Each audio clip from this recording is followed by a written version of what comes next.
సరే ఏంటి సార్ ఈ డిఎస్సి అక్రమాలు వెలుగు చూస్తున్నాయి ఒక్కొక్కటిగా. కాస్త ఆలస్యమైంది కానీ ఇప్పటికైనా బయటకు వచ్చినటువంటి పరిస్థితి. సో ఎలా చూడాలి ఈ అంశాన్ని? అసలు అక్రమాలు నిజమేనా? అసలు ఏం జరుగుతోంది సార్?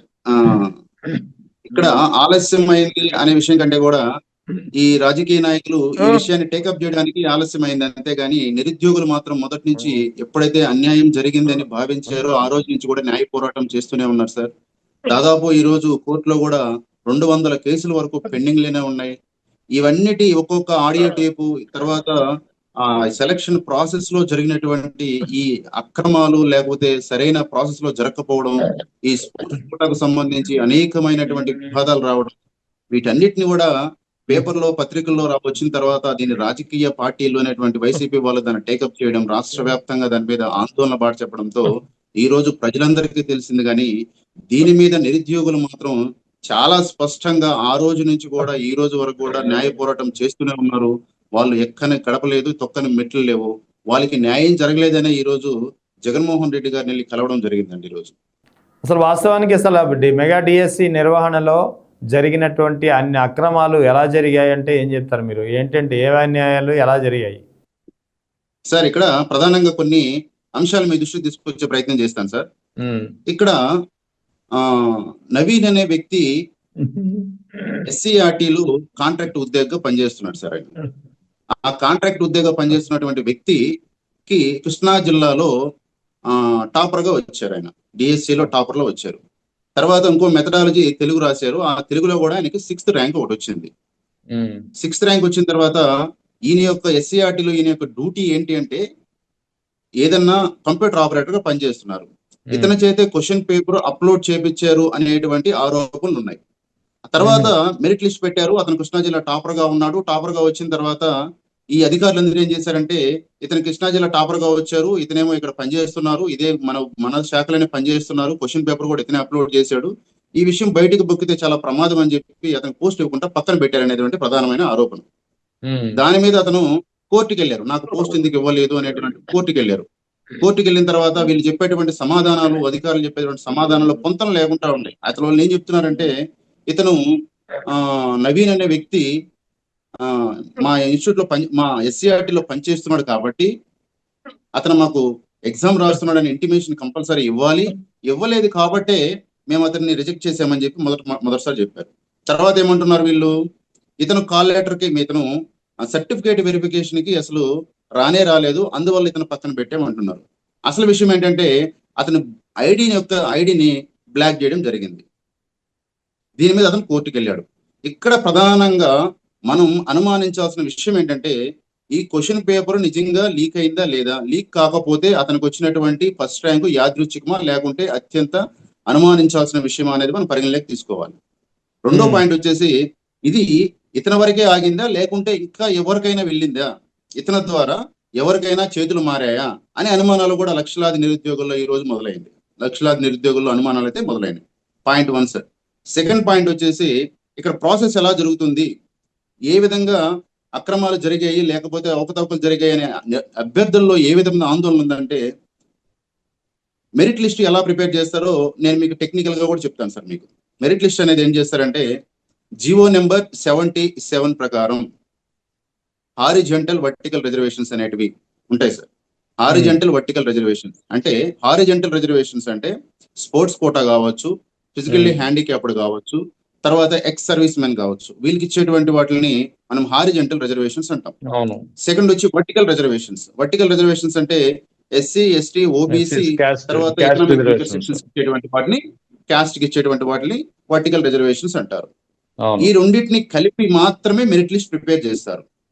అంటే ఇక్కడ మీరు గమనించాల్సిన విషయం ఏంటంటే సార్, హారిజంటల్, వర్టికల్ ఈ రెండు రిజర్వేషన్స్ పరిగణలోకి తీసుకొని ఒక మెరిట్ లిస్ట్ ప్రిపేర్ చేస్తారు. ఆ మెరిట్ లిస్ట్ ప్రిపేర్ చేసిన తర్వాత దాన్ని వెబ్సైట్ లో డిస్ప్లే చేస్తారు. ఆ వెబ్సైట్ లో డిస్ప్లే చేసిన తర్వాత మెరిట్ లిస్ట్ చేసిన తర్వాత 1:1 అంటే ఒక పోస్ట్ కి ఒక అభ్యర్థిని మాత్రమే పిలిచారు. పిలిచిన తర్వాత అక్కడ ఏం జరిగింది, సర్టిఫికేట్ వెరిఫికేషన్ అయిపోయింది. అంటే సర్టిఫికేట్ వెరిఫికేషన్ అప్పుడు కొన్ని రిజెక్షన్స్ ఉంటాయి సార్. ఆ రిజెక్షన్స్ ఎలా ఉంటాయో కూడా మీకు టెక్నికల్ గా చెప్తాను. 3 రిజెక్షన్స్ ఉంటాయి సార్.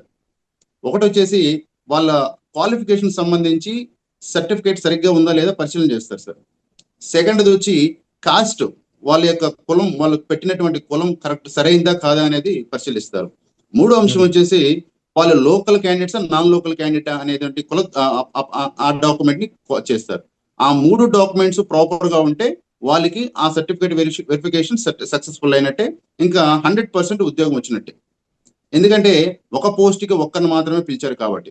ఇక్కడ వచ్చింది ప్రధానమైన డౌట్ ఏంటంటే, అదే విధంగా ఒక పోస్ట్ కొన్ని పిలిచారు, పిలిచిన తర్వాత ఒక 10 రోజుల తర్వాత వాళ్ళకి ప్రత్యేకించి మెరిట్ వాళ్ళకి కాల్ లెటర్ పంపించారు. కాల్ లెటర్ కాదండి, మీకు పోస్ట్ రావట్లేదు అని చెప్పి. ఎందుకు అంటే స్పోర్ట్స్ కోటా వల్ల రావడం వల్ల మీకు ఉద్యోగం కోల్పోయిందని చెప్పి చావు కబురు చల్లగా చెప్పినట్టు వాళ్ళు చెవులో ఊదారు.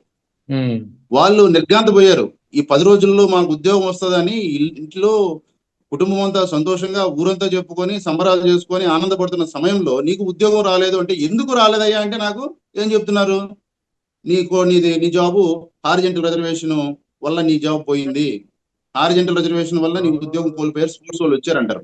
అసలు మా క్వశ్చన్ ఏంటంటే, టెక్నికల్ గా ఇది నాట్ పాసిబుల్. టెక్నికల్ గా రిక్రూట్మెంట్ చేసే విధానమే ఇది కాదు. ఎందుకంటే హారిజెంటల్ వర్టికల్ రిజర్వేషన్స్ ను రెండింటిని కలిపి మాత్రమే మెరిట్ లిస్ట్ తయారు చేస్తారు. ఒకవేళ ఆ విధంగా చేయకపోతే ఎంటైర్ రిక్రూట్మెంట్ అనేది క్యాన్సిల్ అవుతుంది. ఈ విషయాన్ని దాచిపెట్టి, ఈ విషయాన్ని పరిగణలోకి తీసుకోకుండా మా డౌట్, నిరుద్యోగుల యొక్క 3 లక్షల మంది యొక్క డౌట్ ఏంటంటే, వర్టికల్ హారిజెంటల్ రిజర్వేషన్ రెండూ తీసి మెరిట్ లిస్ట్ తీసినట్లయితే ఈ కొత్తగా వచ్చిన స్పోర్ట్స్ వాళ్ళు ఎవరు, ఈ కొత్తగా వచ్చిన స్పోర్ట్స్ లిస్టు ఎవరు తీసుకొచ్చారు, ఎవరు పెట్టారు అనేది నిరుద్యోగుల్లో ఉన్నటువంటి ప్రధానమైనటువంటి ప్రశ్న. ఇది రెండో పాయింట్ సార్. ఇది ఇంకా మూడో పాయింట్కి వస్తే, ఇవన్నీ నిరుద్యోగుల అనుమానాలు, నిరుద్యోగుల అవకతవకలు జరిగాయని నిర్ధారించడానికి, లేకపోతే వాళ్ళ యొక్క సందేహాలకి ఇవన్నీ కారణాలు అనమాట. 1 by 1 ఆ నవీన్ అనే వ్యక్తి కావచ్చు, లేకపోతే ఈ సెలక్షన్ ప్రాసెస్ లో జరిగినటువంటి అవకతవకలు కావచ్చు. మూడో పాయింట్ వచ్చేసి స్పోర్ట్స్ కోటా. గత ప్రభుత్వంలో గానీ ఉన్నటువంటి జీవో ప్రకారం ఒక స్పోర్ట్స్ అభ్యర్థికి స్పోర్ట్స్ కోటాలో ఉద్యోగం రావాలి అంటే అతను ఖచ్చితంగా ప్రభుత్వం నిర్వహించేటువంటి ఎగ్జామ్ అటెండ్ అవ్వాలి, దానిలో మినిమం మార్క్స్ సంపాదించాలి. సంపాదించిన తర్వాత దానికి ఉన్నటువంటి స్పోర్ట్స్ కోటాకు సంబంధించిన సర్టిఫికేట్స్ ఏదైతే ఉంటాయో, ఫామ్ ఏ, ఫామ్ బి, ఫామ్ సి అని ఉంటాయి. ఫామ్ ఏలో వచ్చేసి మనకు ఇంటర్నేషనల్ ఆడిన వాళ్ళు, మెడల్స్ తీసుకున్న వాళ్ళు, అదేవిధంగా ఫామ్ బిలో నేషనల్ మెడల్స్ లేకుంటే నేషనల్ లో పార్టిసిపేషన్ చేసిన వాళ్ళు కావచ్చు. తర్వాత ఫామ్ సికి సంబంధించి స్టేట్కి సంబంధించి ఈ విధంగా కేటగిరీస్ ఉంటాయి సార్. ఈ కేటగిరీకి సంబంధించి వాళ్ళు క్వాలిఫై అయిన తర్వాత ఎగ్జామ్ లో వాళ్ళకు ఉన్నటువంటి సర్టిఫికేట్ ఏదైతే ఉందో, నేషనల్ మెడల్ ఉందా లేకుంటే ఇంటర్నేషనల్ మెడల్ ఉందా, దాన్ని చూసి దాన్ని ప్రయారిటీ బేస్ చేసుకొని వాళ్ళకి గ్రూప్ 1 లో కావచ్చు, గ్రూప్ 2 కావచ్చు, మిగిలిన ఏ ఎగ్జామ్స్ కైనా, ఏ కాంపిటేటివ్ ఎగ్జామ్స్ కైనా కూడా వాళ్ళకి పోస్టులు ఇవ్వడం అనేది ఇప్పటి వరకు జరుగుతున్నటువంటి ఆనవాయితీ. కానీ విచిత్రంగా ఒక GOMS నెంబర్ 4 అని తీసుకొచ్చారు సార్. ఈ GOMS నెంబర్ 4 లో అత్యంత వివాదాస్పదమైనటువంటి ఈ రోజు డిఎస్సి అభ్యర్థులు గగ్గోలు పెడుతున్నటువంటి అంశంలో ఇదే ప్రధానమైన అంశం. ఈ జీవో ఎప్పుడు తీసుకొచ్చారు? ఎగ్జామ్ తర్వాత తీసుకొచ్చారా, ముందా? ఈ జీవో ఈ ప్రభుత్వం వచ్చిన తర్వాత తీసుకొచ్చారు సార్. మెగా డిఎస్సి నోటిఫికేషన్ కి ముందా, తర్వాత? ఎస్, మెగా డిఎస్సి నోటిఫికేషన్ కి ముందు తీసుకొచ్చి వెంటనే ఆ జీవో మెగా డిఎస్సి అయిపోయిన తర్వాత వెంటనే ఆ జీవోను కూడా మళ్ళీ సవరించడం కూడా జరిగింది. ఎందుకంటే ఆ మెగా డిఎస్సి ముందు తీసుకొచ్చినటువంటి ఆ జీవోలో వాళ్ళకి ఎగ్జామినేషన్ అవసరం లేదు, ఎగ్జామ్ రాయకుండానే వాళ్ళకి ఉద్యోగాలు ఇచ్చేయచ్చు, వాళ్ళకి క్వాలిఫికేషన్ కూడా అవసరం లేదు, క్వాలిఫికేషన్ కూడా అవసరం లేదు, క్వాలిఫికేషన్ లేకుండానే ఉద్యోగం ఇవ్వచ్చు. అంటే ఇక్కడ నిరుద్యోగుల యొక్క ప్రధానమైన బాధ ఏంటంటే, రాత్రి పగళ్ళు చదివినటువంటి వ్యక్తి వాడికి ఉద్యోగం రాదు. స్పోర్ట్స్ కోటాలో మెరిట్ లో ఉన్నటువంటి వ్యక్తికి అతని స్పోర్ట్స్ ని ఎంకరేజ్ చేయాలని పాలసీలు మన ప్రభుత్వం పెట్టుకున్నప్పుడు అతనికి ఉద్యోగం ఇవ్వడంలో ఎవరికి అభ్యంతరం లేదు, ఎవరికి అబ్జెక్షన్ కూడా పెట్టరు. కానీ కనీస పరిజ్ఞానం ఉండాలి కదండి. డిఎస్సిలో వాళ్ళు బోధన చేయాలి అంటే కనీసం సబ్జెక్ట్ మీద అవగాహన ఉండాలి. మ్యాథమెటిక్స్ చెప్పాలన్నా, సైన్స్ చెప్పాలన్నా, సోషల్ స్టడీస్ చెప్పాలన్నా సరే వాళ్ళకి సబ్జెక్ట్ మీద కూడా కనీసం అవగాహన లేకుండా నేను గేమ్ ఆడతాను, నేను ఇప్పుడు బిడ్జ్ గేమ్ ఆడతాను, తగ్ ఆఫ్ వార్ ఆడతాను, ఇలాంటి ఇలాంటి గేమ్స్ అన్ని పెట్టి వాటిల్లో నాకు నేషనల్ మెడల్ ఉంది, ఇంటర్నేషనల్ మెడల్ ఉంది అని చెప్పి నేను ఉద్యోగానికి వెళ్తే అది విద్యార్థుల భవిష్యత్తు వ్యవస్థ ఏ విధంగా కుప్పకూలుతుంది అనేది మనం ఆలోచించాలండి. ఎందుకంటే ఇక్కడ ఒక ఇంజనీరు సరిగ్గా ఒక బ్రిడ్జ్ కట్టకపోతే బ్రిడ్జ్ కూలిపోతే అది పెద్ద నష్టమేమి ఉండదేమో కానీ అదే ఒక ఉపాధ్యాయుడు సరిగ్గా కానీ లేకపోతే వ్యవస్థ మొత్తం నాశనం అయిపోద్ది. ఎందుకంటే అలాంటి వందల మంది ఇంజనీర్లని డాక్టర్లని తయారు చేసేటువంటి వాళ్ళు ఉపాధ్యాయులు. కాబట్టి ఆ ఉపాధ్యాయ వృత్తి అనేది చాలా పవిత్రమైనది, చాలా చాలా సమాజానికి అవసరమైనది. అలాంటి అవసరమైనటువంటి చాలా శక్తివంతమైనటువంటిది వాళ్ళకి కనీసం క్వాలిఫికేషన్ లేకుండా ఎగ్జామ్ లేకుండా మనము వాళ్ళకి ఉద్యోగాలు ఇచ్చే ఈ ప్రక్రియ ఏదైతే ఉందో అది అత్యంత దారుణమైన విషయం. ప్రతి ఒక్కరూ ప్రస్తావించేది ఇదే అంశాన్ని ప్రస్తావిస్తున్నారు. రెండోది, కొన్ని ఆడియో టేపులు బయటపడ్డాయి. ఆడియో టేపుల్లో స్పష్టంగా వాళ్ళు ఏమంటున్నారంటే మీకు 15 లక్షలు ఇస్తే ఈ ఉద్యోగం తీసుకెళ్ళిపోండి, మీకు స్పోర్ట్స్ కోటాలో ఉద్యోగం ఇస్తాము రండి అని చెప్పి మాట్లాడుతున్నట్టు స్పష్టంగా మనకు ఆడియో టేపులు అన్ని బయటపడ్డాయి. వాటి మీద సంబంధిత అధికారులు కూడా మేము కేసులు ఫైల్ చేసాం. వాళ్ళకి మాకు స్పోర్ట్స్ కి సంబంధించి ఎటువంటి స్పోర్ట్స్ వ్యక్తులు కాదు వాళ్ళు, అంటే మా శాఖలో పనిచేసేటువంటి వాళ్ళు కాదు, బయట వ్యక్తులు అని వాళ్ళ మీద కేసు పెట్టామని కూడా చెప్పారు. అంటే ఈ స్పోర్ట్స్ కోటాలో కూడా ప్రధానమైన డిమాండ్ మాది ఏంటంటే వాళ్ళకి కనీస అర్హతలు లేని వాళ్ళకి పరీక్ష లేకుండా వాళ్ళకి ఉద్యోగాలు ఇవ్వడం అనేది దేశ చరిత్రలో ఎక్కడ కూడా ఇప్పటి వరకు జరగలేదు. అది డిఎస్సిలో జరిగింది. ఈ డిఎస్సిలో అయిపోయిన తర్వాత ఆ జీవోని వెంటనే సవరించి ఇక రాబోయే ఎగ్జామ్స్ లో మీకు మళ్ళా ఎగ్జామ్ రాయాల్సి ఉంటుందని ఎందుకు పెట్టారు? అంటే మీ అవసరాలు దీంట్లో ఏమన్నా దాగి ఉన్నాయా?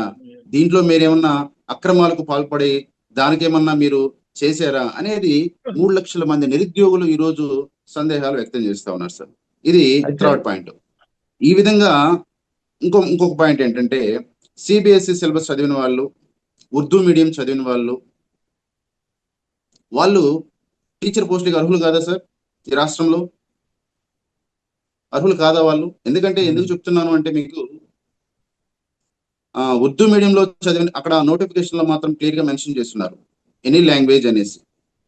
కానీ వీళ్ళు సర్టిఫికేట్ వెరిఫికేషన్ అప్పుడు వాళ్ళని రిజెక్ట్ చేశారు, ఉర్దూ మీడియంలో చదివిన వాళ్ళని, సిబిఎస్ఈలో చదివిన. ఎందుకంటే మీ ఫస్ట్ లాంగ్వేజ్ తెలుగు లేదు కాబట్టి మీరు సరిగ్గా పాఠాలు చెప్పలేరు, అందుకని మిమ్మల్ని రిజెక్ట్ చేస్తున్నాము. అంటే వాడంత కాలం చదివి నోటిఫికేషన్ చూసుకొని చదివి కష్టపడి రాత్రింబొగులు చదివిన వ్యక్తి వెరిఫికేషన్ టైం కల్లా నీకు ఫస్ట్ లాంగ్వేజ్ తెలుగు లేదు కాబట్టి నేను రిజెక్ట్ చేస్తున్నామంటే అది ఎంత బాధాకరం సార్. సివిల్ సర్వీస్ అభ్యర్థులు ఉన్నారు, ఐఏఎస్లు ఉన్నారు, ఐపీఎస్లు ఉన్నారు, వాళ్ళంతా ఇతర రాష్ట్రాల నుంచి మన రాష్ట్రానికి వస్తారు. వచ్చినప్పుడు ఈ రాష్ట్రంలో ఒక రూల్ ఉంటుంది, ఏ రాష్ట్రంకి అయితే వెళ్తారో వాళ్ళు. ఇప్పుడు ఫర్ ఎగ్జాంపుల్ బీహార్ వ్యక్తి, ఐఏఎస్ వ్యక్తి మన ఆంధ్రప్రదేశ్ లో ఉన్నారు, వచ్చారు, క్యాడర్కి వచ్చింది. వీళ్ళు దాన్ని ప్రొబేషన్ టైం కల్లా వాళ్ళు దాన్ని కంప్లీట్ చేసుకుంటారు. ఏది ఆ తెలుగు లాంగ్వేజ్ మీద మళ్ళీ టెస్ట్ పెడతారు. ఆ టెస్ట్ పెట్టి ఏపీపీఎస్సీ కండక్ట్ చేస్తుంది. దాంట్లో వాళ్ళు పాస్ అయిన తర్వాత వాళ్ళకి ప్రమోషన్స్ అన్ని ఉంటాయి. ఆ విధంగా మీకు ఫస్ట్ లాంగ్వేజ్ లేనప్పుడు, అంటే పక్క రాష్ట్రంలో ఉన్నటువంటి వాళ్ళు మన రాష్ట్రానికి వచ్చినప్పుడు మన లాంగ్వేజ్ టెస్ట్ చేసినప్పుడు మన రాష్ట్రంలో ఉన్నటువంటి తెలుగు వాళ్ళు తెలుగు పాఠాలు చెప్పలేరా సార్? వాళ్ళు తెలుగులో పాఠాలు చెప్పలేరా? ఒక సిబిఎస్ఈ, ఒక ఉర్దూ మీడియం చదివినటువంటి అభ్యర్థులు ఎవరైతే ఉన్నారో వాళ్ళకి కేవలం లాంగ్వేజ్ బేస్ చేసుకొని అది నోటిఫికేషన్ లో మెన్షన్ చేయకుండానే ఒకవేళ నిజంగా ఉర్దూ మీడియం కానీ సిబిఎస్ఈ కానీ చదివిన వాళ్ళు పాఠాలు చెప్పలేరు అన్నది నిజమైన కారణమై ఉంటే అది it should have mentioned in the notification it self కదా సార్. కానీ మెన్షన్ చేయలేదు కదా. ఇక్కడ మెన్షన్ చేయకుండానే వీళ్ళు రిజెక్ట్ చేయడం అనేది అది కరెక్ట్ కాదు. ఇప్పుడు వీళ్ళంతా కోర్టుల చుట్టూ తిరుగుతూ పేద విద్యార్థులు, గ్రామీణ ప్రాంతం నుంచి వచ్చిన వాళ్ళు, వీళ్ళంతా ఎలా సాధ్యం సార్ కోర్టు? అంటే ఏంటంటే మేము చేయాల్సిన కార్యక్రమం చేసేస్తాము, మేము చేసేదే అని అధికారులు నిర్లక్ష్యంగా సమాధానం చెప్పడం. ఒక అభ్యర్థి, ఎస్టీ అభ్యర్థి ఉన్నాడు, ఆయన కడప జిల్లా ఉర్దూ మీడియం చదివాడు సార్. ఉర్దూ మీడియం చదివిన వ్యక్తికి, అతనికి ఉర్దూలో 2 పోస్టులు ఉంటే ఇతన్ని పిలిచారు, ఇతన్ని సర్టిఫికేట్ వెరిఫికేషన్ పిలిచారు. తర్వాత ఆయన ఉర్దూ మీడియం అని చెప్పి ఆయన రిజెక్ట్ చేశారు. రిజెక్ట్ చేసిన తర్వాత అతను కోర్టుకి వెళ్ళారు. తర్వాత ఇప్పుడు కోర్టుకి వెళ్ళిన తర్వాత అధికారులు కలిస్తే అధికారులు స్పందించలేదు, కోర్టుకి వెళ్ళాడు. లాస్ట్ కి చివరికి ఆయన ఎస్సీ ఎస్టీ కమిషన్ కూడా కలిసాడు, నేషనల్ ఎస్సీ ఎస్టీ కమిషన్ కూడా. నేషనల్ ఎస్సీ ఎస్టీ కమిషన్ కూడా వాళ్ళకి నోటీసులు ఇష్యూ చేయడం జరిగింది స్టేట్ గవర్నమెంట్ కి, మీరు ఎందుకు ఇవ్వట్లేదు జాబ్ అని. దానికి కూడా వాళ్ళు స్పందించకపోతే ఇప్పుడు అతను మళ్ళీ కంటెంప్ట్కి వెళ్ళారు. తర్వాత అతనికి ఇంకో 10 రోజుల్లో మళ్ళీ సెకండ్ విచారణ కూడా ఉంది. అంటే ఇలాంటి నిరుద్యోగుల్ని వీళ్ళు చిత్రహింసలు, చిత్రవదలకు గురి చేసే కార్యక్రమం తప్ప నిజంగా ఇక్కడ చిత్తశుద్ధి ఎక్కడ కనిపిస్తుంది? చిత్తశుద్ధి ఎక్కడ కనిపిస్తుంది? మీరు రాజకీయ ప్రకటనల కోసం మేము 16,000 పోస్టులు నింపాం, మా ప్రభుత్వం వస్తే మీకు నిరుద్యోగులకు అండగా ఉంటాం, లేకపోతే భరోసా అంటే మా ప్రభుత్వమే అని మీరు చెప్పుకుంటున్నప్పుడు దీంట్లో పారదర్శకత అనేది ఎక్కడుంది? ఈ పారదర్శకత గురించి ఎప్పుడైతే నిరుద్యోగులు మిమ్మల్ని ప్రశ్నిస్తా ఉన్నారో కేసులు పెడతామని చెప్పేసి ఇటు స్వయాన అధికారులే దాని మీద ప్రకటనలు చేయడం ఎంత విడ్డూరం అది. మీ దగ్గరకు వస్తే మీరు స్పందించరు, రాజకీయ నాయకుల దగ్గరికి వెళ్తే రాజకీయ నాయకులు స్పందించరు. ఇక మరి ఎవరు స్పందించాలి? ప్రతిపక్షం దగ్గరికి వెళ్తారు. ప్రతిపక్షం దగ్గరికి వెళ్తే మేము కేసులు పెడతాము, లేకపోతే వాళ్ళు ఇచ్చేంత అంత అబద్ధాలనే రాజకీయ ప్రకటనలు కాదు. నిరుద్యోగులు అడిగినటువంటి సమాధానాలకి, నిరుద్యోగుల దగ్గర ఉన్నటువంటి అనుమానాలకి స్పష్టంగా సమాధానం చెప్పండి. జియో నెంబర్ 77 మీరు ఇంప్లిమెంట్ చేశారా లేదా? ఇంప్లిమెంట్ చేస్తే హారిజెంటల్ వర్టికల్ రిజర్వేషన్స్ ప్రకారం మీరు దాన్ని సెలక్షన్ లిస్ట్ చేశారా లేదా? సెలక్షన్ లిస్ట్ ప్రిపేర్ చేసి ఉంటే, మీరు ప్రాపర్ గా ప్రిపేర్ చేసి ఉంటే 1:1 పిలిచిన తర్వాత ఎందుకు వాళ్ళని రిజెక్ట్ చేశారు స్పోర్ట్స్ కోటా కింద? ఈ స్పోర్ట్స్ కోటా కింద కొత్తగా వచ్చిన వాళ్ళు ఎవరు? ఈ నవీన్ అనే వ్యక్తి నిజంగా అతని దగ్గర పేపర్ లీక్ అయిందా లేదా, లేకపోతే అతను ఎందుకు మీరు పక్కన పెట్టాల్సిన పరిస్థితి వచ్చింది అనేటువంటి ఈ ప్రశ్నలన్నిటికీ సమాధానం చెప్పాల్సినటువంటి బాధ్యత ప్రభుత్వం మీద ఉంది. అందుకే మేము ప్రధానంగా డిమాండ్ చేసేది ఏంటంటే దీని మీద పూర్తి స్థాయిలో ఒక జ్యుడిషియరీ ఎంక్వైరీ కానీ, లేకపోతే సిబిఐ ఎంక్వైరీ కానీ జరిగితే నిజానిజాలన్నీ బయటకు వస్తాయి. ఇదే మా ప్రధానమైనటువంటి డిమాండ్. అయితే ఇక్కడ స్పోర్ట్స్ కోటా వచ్చేటప్పటికి స్పోర్ట్స్ కోటాకు సంబంధించి కొన్ని విమర్శలు వస్తున్నాయి. ముఖ్యంగా కొన్ని అదనంగా కొన్ని స్పోర్ట్స్ని చేర్చారని. ఆ అదనంగా చేర్చినటువంటి స్పోర్ట్స్లో బ్రిడ్జ్ ఆట ఉంది, అది ప్యాక్ ఆట కేటగిరీలో వస్తుంది అనేది ఒక ప్రధానమైనటువంటి విమర్శ. సో నిజంగానే అది అటువంటిదా, లేకపోతే అసలు ఆ అదనంగా చేర్చినటువంటి స్పోర్ట్స్ ఏమున్నాయి? దీంట్లో గతంలో 2012లో ఉన్నటువంటి స్పోర్ట్స్ పాలసీ ఆ జియో కింద మీకు ఒక 30 గేమ్స్ ఉన్నాయి సార్. దాంట్లో అవి కాకుండా వీళ్ళు అదనంగా కొన్ని గేమ్స్ చేర్చారు. ఈ జియో నెంబర్ 4 ద్వారా ఈ నూతన పాలసీ అని చెప్పి, సెంట్రల్ గవర్నమెంట్ ద్వారా వచ్చినటువంటి పాలసీ అని చెప్పి కొన్ని గేమ్స్ జాయిన్ చేశారు. ఆ గేమ్స్ లో మనకు కనీసం మన స్టేట్ కి సంబంధించిన ఎప్పుడు కనీ విని చూడని గేమ్స్ కూడా కొన్ని ఉన్నాయి సార్. అవి అంటే మహారాష్ట్రలో ట్రెడిషనల్ గేమ్స్ ఉంటాయి కదా సార్, అవి ఆ గేమ్స్ కూడా తీసుకొచ్చి పెట్టారు. ఇక్కడ మేము ప్రధానంగా బ్రిడ్జ్ గేమ్ అని మీరు ప్రస్తావించారు. ఈ బ్రిడ్జ్ గేమ్ అంటే ఏంటంటే పేక మొక్కలతో ఆడేటువంటి ఆట సార్ ఇది, ఈ బ్రిడ్జ్ గేమ్ అనేది. తర్వాత టగ్ ఆఫ్ వార్ అని పెట్టారు సార్. టగ్ ఆఫ్ వార్ అంటే మనకు తెలుసు కదా సార్, మనం తాడు పట్టుకొని ముందుకి వెనక్కి లాగితే ఎవరు బలవంతులైతే వాళ్ళు. అసలు ఈ గేమ్స్ కన్నిటికీ అసోసియేషన్స్ మన స్టేట్ లో ఉన్నాయా? ఒక గేమ్ కి ప్రతి ఒక్క గేమ్ కి అసోసియేషన్ అనేది ఉంటుంది. దానికి రికగ్నేషన్ అనేది కంపల్సరీగా ఉండాలి. అసలు వీటికి ఎక్కడైనా ఉన్నాయా? టగ్ ఆఫ్ వార్ కి అసోసియేషన్ ఉందా? బ్రిడ్జ్ గేమ్ కి అసోసియేషన్ ఉందా? ఇక్కడ విచిత్రం ఏంటంటే పేకాట ఆడితే పోలీసు వాళ్ళు పట్టుకుపోతారు ఇక్కడ, కానీ ఈ డిఎస్సిలో పేకాట ఆడితే, బ్రిడ్జ్ గేమ్ ఆడితే వాడికి ఉద్యోగం. వాడికి ఎక్కడైనా ఏం సార్ ఇది? ఇదేనా పారదర్శకత అంటే? చేయాల్సిన పద్ధతులు ఇవి కాదు కదా మేము అనేది. జాగ్రత్తలు తీసుకోవాలి మనం. బ్రిడ్జ్ గేమ్ లాంటి ఆటలు, పేక మొక్కలతో ఆడే ఆట బ్రిడ్జ్ గేమ్ అంటున్నారు. అటువంటి ఆటను కూడా వీళ్ళు స్పోర్ట్స్ కేటగిరీలో స్పోర్ట్స్ పరిగణించే స్పోర్ట్స్లో ఒక స్పోర్ట్గా దీన్ని పెట్టారంటున్నారు. మరి ఈ అంశంపై న్యాయస్థానానికి వెళ్ళే అవకాశం ఉంది కదా? ఖచ్చితంగా. వాళ్ళు ఏమంటున్నారంటే, వాళ్ళు మేము ప్రశ్నించినప్పుడు ఒకటే చెప్తున్నారు, ఇవన్నీ ఏంటంటే నేషనల్ గ్రామీణ ప్రాంతంలో ఉన్నటువంటి ఆటలను ప్రోత్సహించడం కోసం సెంట్రల్ గవర్నమెంట్ ఇచ్చినటువంటి ఒక పాలసీని మేము ఇంప్లిమెంట్ చేసే ప్రయత్నం చేశాము, కానీ దీన్ని మేము ప్రత్యేకించి పెట్టింది ఏమీ లేదు అంటున్నారు వాళ్ళు. ఎప్పుడైనా సెంట్రల్ గవర్నమెంట్ ఒక పాలసీని రిలీజ్ చేసినప్పుడు గ్రామీణ ప్రాంత ఆటల్ని ప్రోత్సహించండి అంటే అన్నప్పుడు అది మన స్టేట్ కి సంబంధించి, మన స్టేట్ లో ఉన్నటువంటి ట్రెడిషనల్ గేమ్స్ ఏముంటాయి, వాటికి సంబంధించినటువంటి ఎలాంటి మనం గేమ్స్ ప్రోత్సహిస్తే అది భవిష్యత్తుకి కానీ భవిష్యత్ తరాలకు కానీ మనకు ఉపయోగపడుతుంది. అలాంటివి మనకు ఒలింపిక్స్ లో కానీ, నేషనల్ కానీ ఒలింపిక్స్ లో కానీ వీటికి సంబంధించి మనకు ఏమన్నా ప్రోత్సాహకాలు ఉన్నాయా లేవా అన్నిటిని పరిగణలోకి తీసుకొని మాత్రమే మనము మన పాలసీ మనం డిజైన్ చేసుకుంటాం. సెంట్రల్ పాలసీని యాజ్ ఇట్ ఈస్ గా ఎప్పుడు ఎవరు సేమ్ తీసుకొచ్చి పెట్టరు సార్. ఇక్కడ ఆ స్టేట్ కి సంబంధించి, ఆ స్టేట్ ఆ కండిషన్స్ కి సంబంధించి మనం దాన్ని డిజైన్ చేసుకొని మనం కొత్త పాలసీ తీసుకొస్తాం. కానీ ఇక్కడ వీళ్ళు ఏం చేశారంటే, అసలు మనకు సంబంధం లేనటువంటి అత్తాపత్తా అని ఒక ఆట ఉంటుంది సార్. అది అసలు మన గేమే కాదు. అది అక్కడ మహారాష్ట్ర, తమిళనాడు ఎక్కడో అది ఒక ట్రెడిషనల్ గేమ్. అది దాన్ని తీసుకొచ్చి ఆంధ్రప్రదేశ్ లో పెట్టారు. అసలు ఆ గేమ్ పేరు కూడా మన వాళ్ళు బహుశా ఇనుడకపోవచ్చు. అలాంటి గేమ్స్ అన్నిటి వల్ల అలాంటి పాలసీలు అంటే మీరు ఏమి ఇక్కడ స్పష్టంగా ఏం చెప్తున్నారు, ఈ పాలసీలు క్రీడా ప్రోత్సహించడానికి అంటున్నారు. క్రీడలను ప్రోత్సహించాలనుకున్నప్పుడు ఈ ప్రాంతంలో ఉన్నటువంటి సాంప్రదాయ క్రీడలు కావచ్చు, ఆ క్రీడలకి ఎలాంటి ప్రాధాన్యత ఉంది, మన ప్రభుత్వం ప్రోత్సహిస్తే వీళ్ళకి ఎలాంటి అవకాశాలు దక్కుతాయి అనే దాన్ని దృష్టిలో పెట్టుకొని మాత్రమే పాలసీలు చేయాలి. కానీ అంటే ఈ పాలసీ లేని అర్థం పర్థం లేని పాలసీలు, దాంట్లో చిత్తశుద్ధి లేని పాలసీ అని స్పష్టంగా అర్థమైపోతుంది. లేకపోతే టగ్ ఆఫ్ వార్ అనేది ఒక గేమ్ సార్ అది, బ్రిడ్జ్ అనేది అది ఒక గేమ్ సార్ అది. ఇక్కడ మన రాష్ట్రంలో బ్రిడ్జ్ గేమ్ ని కేంద్ర ప్రభుత్వం అది అది నేరం సార్. బ్రిడ్జ్ గేమ్ అనేది కేంద్ర ప్రభుత్వం అనుమతించినటువంటి క్రీడల్లో ఒక క్రీడ అని వీళ్ళు వాదిస్తున్నారు కదా, నిజమేనా అది? అంటే అదేంటి సార్ అంటున్నామంటే, ఇక్కడ ఆ విధంగా కేంద్ర ప్రభుత్వం అనుమతించిన ఆట అంటే పేక మొక్కలతో ఏ ఆట ఆడినా సరే ఇక్కడ పేక మొక్కలతో ఆడితే అరెస్ట్ చేస్తారు. ఇక్కడ అది చట్ట విరుద్ధం అంటారు. పేక మొక్కలతో ఆడితే ఆట చట్ట విరుద్ధం అన్నప్పుడు అది చట్ట విరుద్ధమే కదా అది. అట్లా అనుకుంటే రేపు మీరు ఇదే అంశాన్ని మీరు దృష్టిలో పెట్టుకొని నువ్వు పేకాట ఆడేవాడిని తీసుకెళ్లి అరెస్ట్ చేస్తే వాడు కోర్టులో ఇదే ప్రొడ్యూస్ చేస్తాడు. మేము పేక మొక్కలతో ఆడుతున్నటువంటి సరదాగా ఆడుతున్నటువంటి గేమ్ మమ్మల్ని ఎందుకు చట్టవిరుద్ధంగా మీరు అరెస్ట్ చేస్తారు, ఇది గ్యాంబ్లింగ్ కిందకి రాదు అని చెప్పి వాడు రేపు కోర్టుకి వెళ్తాడు. అంటే మనము ఒక పాలసీని చేసేటప్పుడు ఆ పాలసీలో ఉన్నటువంటి అంశాలన్నిటిని కూడా చూడాలి. కానీ వాళ్ళు చూడకుండా గుడ్డిగా తీసుకొచ్చేసి వాటిని డంప్ చేశారు అనేది మాత్రం నాకు స్పష్టంగా అర్థమవుతుంది. ఎందుకంటే వాళ్ళకి కావాల్సినటువంటివి ఏదో ఒక గేమ్ని పెట్టాలి, లేకపోతే వాళ్ళ ఉద్దేశాలు ఏదన్నా గానా వేరే విధంగా ఉండుంటాయి, దాంట్లో ఏదైనా లొసుగులు చేయాలనే ఆలోచనగా ఉంటే ఇవన్నీ పెట్టుంటారేమోననే మా అనుమానం.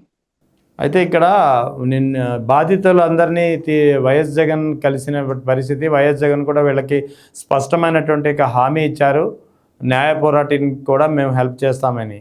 అసలు వైఎస్ జగన్ ఏమన్నారు? వైఎస్ జగన్ నుంచి వచ్చినటువంటి హామీ పట్ల డిఎస్సి బాధిత అభ్యర్థులు సాటిస్ఫై అయ్యారా అంటే ఏం చెప్తారు మీరు? సార్, ఇప్పుడు బాధితులందరూ వాళ్ళకు సంబంధించినటువంటి వాళ్ళు ఏ విధంగా నష్టపోయారు, వాళ్ళు ఏ విధంగా కోర్టుల చుట్టూ తిరిగారు, దానికి సంబంధించిన ప్రాపర్ ఎవిడెన్సెస్ అన్ని వాళ్ళు తీసుకురావడం జరిగింది. జగన్మోహన్ రెడ్డి గారికి స్పష్టంగా వివరించడం జరిగింది. దాదాపుగా 2.5 గంటల పైన సాగినటువంటి ఈ సమావేశంలో ఆయన ఓపికగా ప్రతి ఒక్క అంశాన్ని, ప్రతి ఒక్క విషయాన్ని ఆయన విన్నారు. వినిన తర్వాత ఆయన అర్థం చేసుకుంది ఏంటంటే దీంట్లో భారీగా అవకతవకలు జరిగాయి. అంటే వీళ్ళు సెలక్షన్ ప్రాసెస్ సరిగ్గా చేయలేకపోయారు. దీనివల్ల నిజమైనటువంటి మెరిట్ అభ్యర్థులు తీవ్రంగా నష్టపోయారని నిర్ధారణకు వచ్చి ఆయన ఒకటే మాట చెప్పారు. మేము 1998కి సంబంధించి దశాబ్దాలుగా వివాదంలో కొనసాగినటువంటి డిఎస్సీనే పరిష్కరించి చేయగలిగినాము. కాబట్టి తప్పకుండా మీకు కూడా న్యాయం చేస్తాము. వాటి మీద ఒక విచారణ కమిటీ వేస్తాము. మేము వచ్చిన తర్వాత, మా ప్రభుత్వం వచ్చిన తర్వాత ఆ కమిటీలో ఎవరైతే ఇప్పుడు మెరిట్ లిస్ట్ లో ఉండి ఉద్యోగం కోల్పోయారో వాళ్ళందరికీ ఉద్యోగాలు ఇచ్చే బాధ్యత నాదే అని చెప్పి స్పష్టమైనటువంటి హామీ ఇచ్చారు. ఒకవేళ మీకు ఉద్యోగాలు ఆ టైంలో ఏదైనా ఇబ్బందులు ఉన్నా సరే సూపర్ న్యూమరీ పోస్ట్ అన్న క్రియేట్ చేసి ఇస్తానని చెప్పి ఒక గొప్ప హామీ ఇవ్వడం జరిగింది. దాంతో నిరుద్యోగులు అయితే అక్కడికి వచ్చినటువంటి నిరుద్యోగులు, ఈ మెరిట్ స్టూడెంట్స్ ఎవరైతే ఇన్ని రోజులు వాళ్ళు చేసినటువంటి పోరాటం, న్యాయ పోరాటం లేకుంటే వీధుల్లో పోరాటం ఉందో దానికి ఒక ప్రతిపక్ష నాయకులుగా జగన్మోహన్ రెడ్డి గారి నుంచి ఒక మంచి భరోసా దొరికిందని అయితే ఒక ఆశతో వెళ్ళారు. అదే విధంగా ఇప్పుడు జరుగుతున్నటువంటి వాళ్ళ కోర్టులో కేసులు పెండింగ్ ఉన్నటువంటి వాళ్ళందరూ కూడా, సార్ మేము కేసు వేసాము, కాకపోతే మాకు ఆర్థికంగా మేము దాన్ని నడిపే పరిస్థితిలో లేమన్నప్పుడు ఆయన సానుకూలంగా స్పందించి ఆ కేసులన్నింటినీ కూడా మేమే సహాయం చేస్తాం, మేమే ఆర్థికంగా వాటిని ముందుకు నడిపించే ప్రయత్నం చేస్తాము, ఖచ్చితంగా మీకు మేము తోడుంటామని చెప్పి స్పష్టమైనటువంటి హామీ ఇచ్చారు. అది నిరుద్యోగుల తరపున మేమందరం ఆయనకి కృతజ్ఞతలు తెలుపుకుంటాం. సో ఓవరాల్గా ఈ మెగా డిఎస్సి నిర్వహణపై దీన్ని రద్దు చేయాలనేది మీ డిమాండా? మొత్తం నోటిఫికేషన్ని, లేదా జరిగినటువంటి అవకతవకలపై సిబిఐ విచారణ జరిపించి న్యాయబద్ధంగా మళ్ళీ ఈ సెలక్షన్ ప్రాసెస్ చేపట్టాలనేదా లేదా మొత్తం పరీక్షనే రద్దు చేయాలనా? ఇక్కడ మనం ప్రధానంగా గమనించాల్సిన విషయం ఏంటంటే సార్, ఇక్కడ నిరుద్యోగుల్లో ఉన్నటువంటి అనుమానాలు ఏవైతే ఉన్నాయో వాటిని నివృత్తి చేయాలి అనేటువంటిది ప్రభుత్వం బాధ్యత. నివృత్తి చేయాలి అంటే ఒక హై లెవెల్ కమిటీ అనేది దానికి జరగాలి. అంటే జ్యుడిషియరీ ఎంక్వైరీ కానీ తర్వాత సిబిఐ ఎంక్వైరీ కానీ జరిగితే, ఇప్పుడు నిరుద్యోగుల్లో ఆవేదన చెందుతున్నటువంటి లేకుంటే వాళ్ళ దగ్గర ఉద్యోగాలకు మెరిట్ లో ఉండి కూడా ఉద్యోగాలు కోల్పోయినటువంటి వ్యక్తులు ఎవరైతే ఉన్నారో వీళ్ళందరికీ కొన్ని అనుమానాలు ఉన్నాయి. సిబిఐ ఎంక్వైరీ కానీ జరిగితే ఈ నిజానిజాలు అన్ని నిగ్గు తేల్చాల్సినటువంటి బాధ్యత వాళ్ళ మీద ఉంటుంది. సిబిఐ ఎంక్వైరీ చేసిన తర్వాత వాళ్ళు విచారణ అనంతరం వాళ్ళు కొన్ని రికమెండేషన్స్ చేస్తారు కంపల్సరీగా. దీంట్లో ఒకవేళ అవకతవకలు జరిగాయి, దీంట్లో పెద్ద స్కామ్ జరిగిందంటే ఖచ్చితంగా వాళ్ళు దీన్ని రద్దు చేసి మళ్ళా ఎగ్జామ్ కండక్ట్ చేయండి అని చెప్పే అవకాశాలు ఉన్నాయి. లేకుంటే అవకతవకలు జరిగాయి, లేకపోతే సెలక్షన్ ప్రాసెస్ సరిగ్గా జరగలేదు, అనర్హులంతా దీంట్లో ఉద్యోగాలు చేస్తున్నారు, మెరిట్ స్టూడెంట్స్ అంతా చాలా వరకు బయటే ఉన్నారు, కాబట్టి మెరిట్ స్టూడెంట్స్ ని తీసుకొని ఎవరైతే అక్రమంగా లోపల చొరబడ్డారో వాళ్ళందరినీ బయటికి తీయండి అనేటువంటి రికమెండేషన్స్ కూడా చేయొచ్చు. ఇక్కడ నిరుద్యోగుల నుంచి మేము రద్దు చేయాలని డిమాండ్ చేయట్లేదు. కేవలం ఏంటంటే సిబిఐ ఎంక్వైరీ చేయండి మాత్రం డిమాండ్ చేస్తున్నాం. సిబిఐ వాళ్ళు ఇచ్చేటువంటి నివేదికని ఖచ్చితంగా అమలు చేయాలని మేము డిమాండ్ చేస్తా ఉన్నాం. Right sir, thank you sir, thank you very much, thank you. Thank you sir.